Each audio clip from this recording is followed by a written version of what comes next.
We are back with the program once again. It's Gerald Glassford from Pop Culture Cosmos, Game Source, and all that good stuff is coming right back at. We're coming right back at you here, and I'll tell you what, it's that time of the year. It's that spooky time of the year where everybody just likes to go out, they trick or treat, and all that good stuff. But you know what? It's also a good time for all those horror movies to be, pull them out of the DVD library, pull them out of the Blu-rays, as far as that you got stacked over on the side on the bookcase, pull them out, or you know what? Even if you can find them on streaming, go for it as well, because we've got a lot of great picks for you. It is our top 10 horror movies to watch this Halloween, and there's no one better to count them down with than my good friend. He is the man from Hunnicween. You got to check out his awesome group today on Facebook. That's HUNNICWEEN. This is his time of the year. It is Jason Todd Fineburgh. Jason, glad to have you back on this spooky episode of the Pop Culture Cosmos. It was only, 2 years ago we've been doing this, and this was a challenge. I decided I'm going to try to pick some movies that people really don't talk about too much anymore. They've kind of been forgotten and thrown to the side. I do have some honorable mentions, which I will talk about in my time limit. But surprisingly, there is one Taylor pick just for you. Horror, well, look, as you get older, I get desensitized because I watched so many. There are the slashers, there are the monsters, there are the vengeful ghosts, there are the zombies. There are the jump scares. Yeah, and here's the thing. I came very close to trying to put one of the Conjuring movies in here, and I tried to watch the first one again. But the more I do research on Ed and Lorraine Warren, I do have one of their books, and I am going to put their Connecticut home museum on my bucket list. I gotta be honest. I've seen half of the Conjuring universe films, and finding it out in real life, I'm kind of disappointed. But that's for another time. In the meantime, and I know I made that joke about one of them, La Llorona, saying it was Harry Potter and trying to go, nah, it's still Conjuring. I would say the Nun. For me, if there's any that I would put on this list, it would be the Nun. Yeah, but nuns are scary enough as it is. I mean, you don't really need a ghost nun. I would almost go with the first Conjuring. I really wanted to like one of the Annabelles, but the only thing that really scared me were these two girls that were sitting in the back that were giggling all the time through everything. And while I was leaving the theater, they kept, walking behind me and constantly giggling and just like disappearing. But that's nor here or there, or for another time. One day I'll talk about my ghost encounters. But in the meantime, the top Halloween films, horror, it really depends. So I kind of decided to make this more Halloween, mainly because, not for political correctness, but nothing really scares me anymore, not even, facing my own mortality. But I feel that you're going to really enjoy this list because I did try to pick some movies that you, the listeners and viewers, have forgotten. So without further ado, number 10, I have The Others, which was with Nicole Kidman. Now, unfortunately, I don't know what's scary. The fact that it came out in 2001, several weeks before September 11th, and people forgot about this film. But this is your classic haunted house movie set in the 21st century. I don't want to give too much away. The only thing I will give away is she plays a widow with her two children that are sensitive to light. And she hears voices and feels that her house is possessed by ghosts. And these two caretakers come out of nowhere, and they have a creepy past of their own. Also including people taking pictures of their deceased friends and relatives and propping them up and having them wear these Victorian clothes. It's got a really great twist ending, which I kind of figured was true. But I don't want to give too much away. People sadly have forgotten about this film. One of the advertisements was Kidman's daughter in dressed in a veil and playing with the dolls, and Kidman asking, "What have you done with my daughter?" And she looks up in Nicole and creepily says, "I am your daughter." It's not just about the jump scares. It's about it's respecting. Again, I don't want to spoil this one. It's mainly just respecting the haunted house genre without the da da da bam. So that's all I'm going to give away, but it's definitely going to be worth your time. Number 8, we talked about this a couple weeks ago for number 9. I'm picking the 1991 version of Addams Family. Now, it's not horror so much as more Halloween esque, but after watching the 2019 version, I did forget one other thing that in the 1992, Universal decided to have the special dedicated to all their classic movie monsters, and Addams Family not only was discussed, but apparently there were several horror films that were nominated for best horror, and Addams Family won. And I felt like they just kind of generated the show to give more PR to the Addams Family, and eventually would get the sequel. It's tailor-made cast. It's got Raul Julia, um, Uncle Fester's played by Christopher Lloyd, Doc Brown. You have Christina Ricci that gives a great Wednesday Addams, and Angelica Houston, as I stated. And it kind of pays homage more to the 50s comic than anything. It doesn't really have much of a great plot, but it's again it kind of respects what Charles Addams did years ago compared to the 2019 animated film. As for number 8, I did this as a three-way tie. We did lose Toby Hooper, and I came very close to picking Poltergeist, but there's always been that controversy. Did he direct it or Spielberg? So I decided to go with Texas Chainsaw Massacre 1 and 2, and I'm also adding 3, and I'll tell you why. As stated in this Universal Horror Award show that Robert Englund hosted 92, they did discuss Texas Chainsaw. That's the first time I heard of it. It was a different kind of horror. You're dealing with backwoods cannibal rednecks who like to trap their victims, kill them, and eat them. It's got a memorable dinner scene. As for Leatherface's Texas Chainsaw Massacre, he's not really up there with Freddy or Jason. He doesn't have much of a personality. And in each sequel, they keep changing the plot and the victims. But what I like about 2 is that 2 didn't try to copy 1. They tried to make 2 a little bit more like a horror-comedy, but I feel that Dennis Hopper stole the show. And of course, we had the cook, Seadow, who was also awesome. And we had Bill Moseley's Chop Top. And it is some memorable performances, even though it's not as scary as the first. And the third tried to go back to its roots with a different family and a different version of Leatherface. So it doesn't get much love, part 3, but it's a lot better than the 21st century remakes that Blumhouse did years ago. And the less we talk about the next generation, the better. As for number 7, again, we did lose George Romero a couple years ago. I'm just going to state right now, I did not put Night of the Living Dead on this list because it's in a class by itself, and everybody always talks about Night of the Living Dead. So I decided to pick one that nobody really talks about too much. It was going to be Dawn of the Dead, but I decided to go with Monkey Shines. And the reason for that is Monkey Shines was a very ambitious project that I think at this time was way ahead of its time. We're dealing with service animals more now than we did 20, 30 years ago. And this is a man who is paralyzed and has a helper monkey, but it has been injected with a special serum that makes it smarter.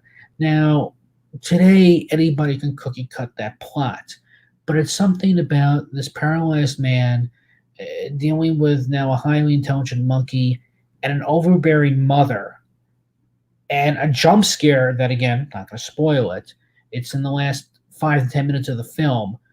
I got to tell you, if you can find it, it's a little hard to get your hands on. Definitely worth your time. For number 6, I actually decided to pick a movie that nobody really talks about too much. It does deal with zombies, but not in the way that you think. It's called The Invisible Invaders, and it's pretty much what Plan 9 from Outer Space would have been. And it does deal with aliens resurrecting the dead for an invasion. Now, again, originally I didn't have George Romero's Land of the Dead. I did want to put a George Romero, but everybody's always talking about Romero, and they know of Creep Show, and they know of they definitely know of Romero. So it's not a disrespect, but again, you've heard of those movies. I feel that the Invisible Invaders, because everybody's always bashing Plan 9 from outer space, I figured this would be a much more interesting film.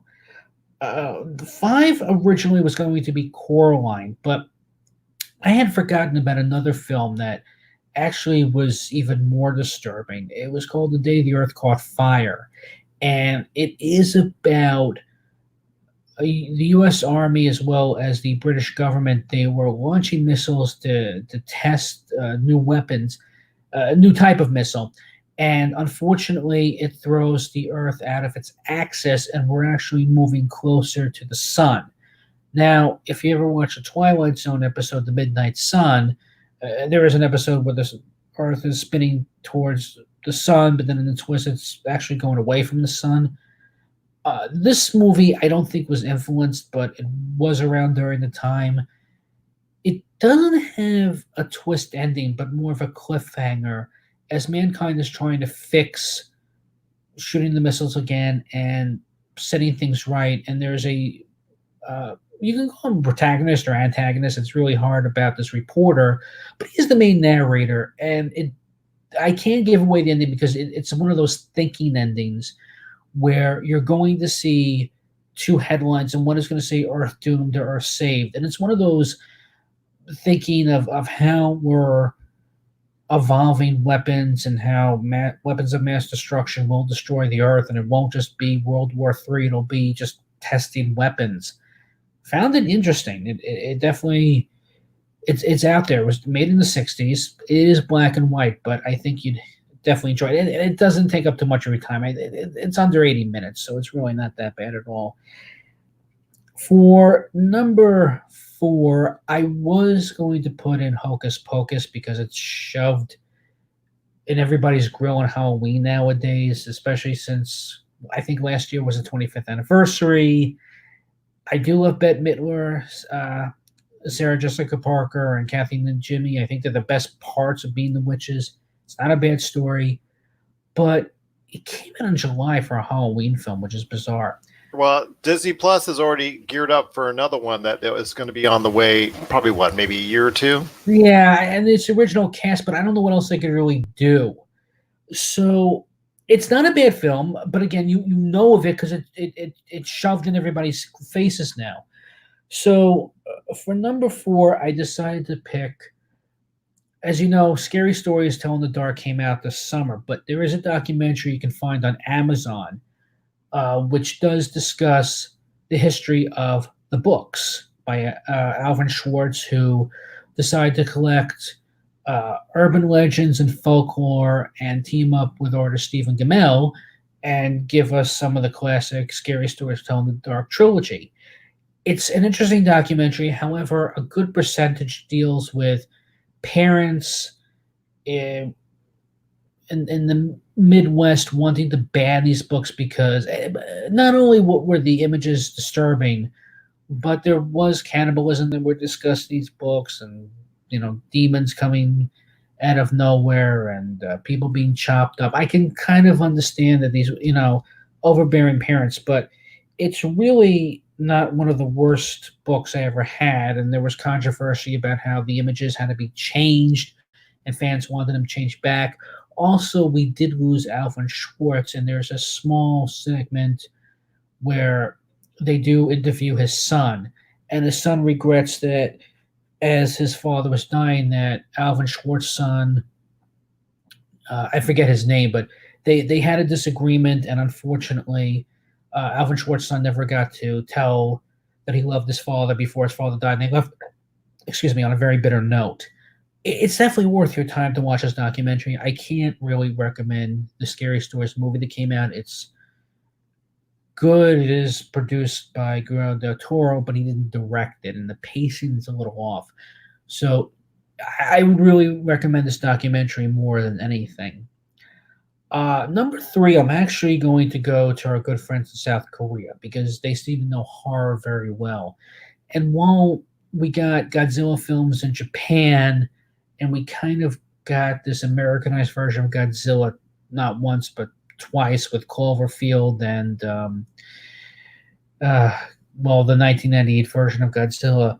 The Host is actually not a bad. Well, it wasn't. It was done in South Korea, but it kind of feels that it was the Cloverfield movie we should have seen. Like, we can't Americanize Japanese or South Korean movies. We just can't do it. Asia's more creative when it comes to these monster films. It's about um, two men who work in a morgue, and they decide to pour formaldehyde down a sink instead of disposing it properly. And a fish mutates, and it turns into this quadruped type of creature that's constantly growing. And unfortunately, it comes on land, and chaos ensues. Now, it does try to be a little funny now and then, and tries to make light of this genre. But what I like about it is that it does take your its time to see the full creature like Cloverfield, but unlike Cloverfield, you'll see it attack right away, and it kind of acts a little like Jurassic World, but it's not shaky cam. The creature is original. It does deal with a hostage plot, if you can believe it, as the creature does take this little girl hostage, as well as a boy who has been kidnapped by the creature for some. But again, this is so original and fun. I don't want to spoil it, but you got to check out The Host. It's definitely, again, one of those missed underrated films. Number two, several years ago, we lost Robin Williams, and he's actually been in two horror films. There was one that is almost like the movie Evil Ed, about a man who works in a projection room and can't tell fantasy from reality. And I do have Evil Ed. I didn't get a chance to watch it, believe it or not. But I decided to pick 1 Hour Photo. It's a very disturbing film, very underrated Robin Williams performance, where he plays a clerk in a Walmart type store in a 1 hour photo booth. And he stalks what he believes is a perfect family. It came out in 04, I believe. People don't talk about it too much. Robin Williams would always challenge himself, and there's just something, it has a very controversial, talked about ending, especially when Williams is not only stalking his family, but he finds out they weren't as perfect as he thinks, as the father's having an affair. And you'll start to see how he unravels more and more. And of course, we have Gary Cole from Office Space and the Brady Bunch movie as the boss, pretty much calling Robin Williams on his shenanigans about stalking people and giving away free merchandise on their birthdays. But it's Williams that, unfortunately, I feel got snubbed for the Oscars for this film. So it's a different type of horror, and I like when it's not dealing with monsters. So if you like these psychological horror films, 1 Hour Photo, another underrated film. As I stated before, I did have a lot of honorable mentions. There's Halloween in the Box, which is a documentary about those famous smocks and plastic masks we used to get in the 70s and 80s, and they go back actually to the 50s and 60s. It's on Amazon.com. Check that one out. There's Alfred Hitchcock's The Birds. Again, there's Coraline and Hocus Pocus and all the George Romero zombie films, one cater for you. And especially the Return of the Living Dead 1. You don't need to deal with the sequels. So many films I can discuss, but this was a tough one, and I decided to pick for my number one spot a movie that nobody really talks about too much, and it was Americanized, and it was a mess. But if you get your hands on the Asian version, you'll thank me for this one. It is called The Eye, and it is about a woman who was a cellist, and she got into an accident. She's blind, and thanks to an organ donor, after the organ donor, of course, died, she gets the eyes of this deceased woman, and now she can see ghosts. But unlike Shyamalan's Sixth Sense, this woman gains the power after gaining the eyes of the dead woman. What we find out, could see dead people.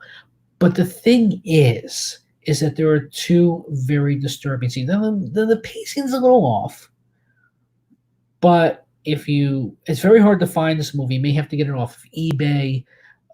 The only version you get right now that's not a problem would be the Jessica Alba version, but really, if you can go on eBay, I see it sell for $10 here and there. Go check out the Asian version of The Eye.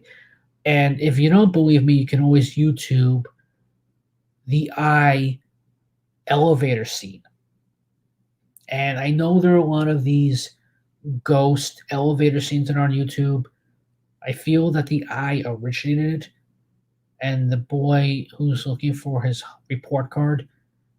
Again, the pacing gets a little wonky towards the second, third act, but trust me, movie is definitely going to be worth your time as well. I apologize that I had to rush through my list, and I also apologize I didn't want to spoil too much. But again, a lot of these movies are not talked about as much as they should, and I feel that in a McDonald world of everything being franchised and universed, even get yourself a Shudder.com account for $5 a month, or an Amazon Prime. You're going to see a lot of great horror films. And if Bravo still exists, around this time they have their top 100 scares. They'll give you a great list of some movies as well. But again, there's Psycho. Oh God, there's the original Frankenstein.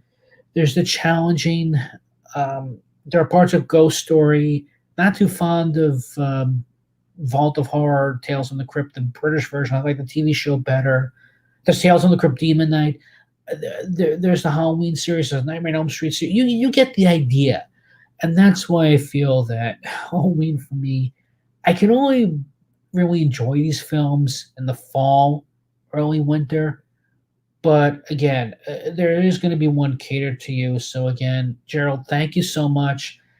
Everyone have a wonderful Halloween this year. I know it falls on a Thursday night, but we used to trick-or-treat on school nights. But it's definitely, and listen, everybody's entitled to one good scare. That they are indeed. Although you didn't mention one that I have on the top of my head. Oh, what's that? Alien. I would, but the problem is, again, because I talk about franchising, Ridley Scott has been making prequels to the prequels and sequels to the prequels, and make every time we 21st century these movies now, and reboots and remakes and prequels, it becomes a mess that we forget how good the original were. And I have the box set, and I have the first four, and I love I love Aliens, and I have a guilty, spot for Resurrection. The less we talk about Alien 3, the better. But I can't watch those, whatever the hell was it, Convergence, or I don't even know what. And even Predator, I tried to watch Predator 2, I couldn't. I've watched Alien versus Predator, the first one. I tried to watch Requiem, I couldn't. I mean, I hear what you're saying, but again, I can go on and on. We can do hours on this stuff. But I respect your decision. Yeah, that's a haunted house movie in outer space, it doesn't get the respect it deserves. Once again, it's my good friend Jason Todd Fineburgh from Hunnicween. You got to check out all of his great stuff that he's got going today at Hunnicween on Facebook. You join the group today, and you'll always be there to get in the latest as far as what's going on in pop culture and what he's up to, because you never know what to expect when it comes to Hunnicween out on Facebook. My friend, it's always been great talking to you. Likewise, I wish everyone a safe and happy Halloween, and may you have all the scares that you're looking for, my friend, upcoming this Halloween. Thank you. All right. Always great to have you a part of the show, and of course, always great to have you a part of the pop culture cosmos. Happy Halloween. I shall.